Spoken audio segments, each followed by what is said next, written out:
আসসালামু আলাইকুম ভিউয়ার্স। এই বর্ষায় আপনারা সীতাকুণ্ড ঘুরতে গেলে কোথায় থাকবেন সে সম্পর্কে আমি আজকে বিস্তারিত জানাবো। সীতাকুণ্ড বাজারের খুব পাশেই সীতাকুণ্ড তৈয়বা আবাসিক ইন্টারন্যাশনাল হোটেল সম্পর্কে বিস্তারিত জানাবো। এটি খুব বাজারের খুব পাশেই। এই যে দেখা যাচ্ছে চারতলা বিল্ডিংয়ের পরিবেশ খুবই ভালো ছিল।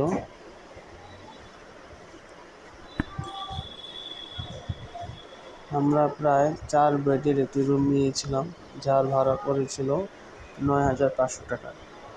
জনপ্রতি ৫০০ টাকা দিয়ে আমরা প্রায় 2 দিনের জন্য এই হোটেলটিতে থেকেছিলাম।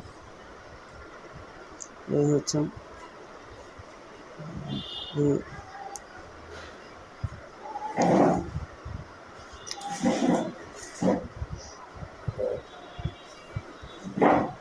এই হচ্ছে হোটেলের কিচেন, যা আমাদের কোনো কাজে লাগেনি।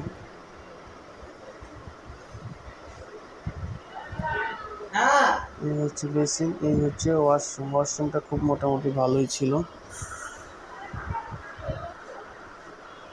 এই বেডে কমপক্ষে 4 জন থাকা যায় এবং এই বেডেও 4 জন করে থাকা যায়।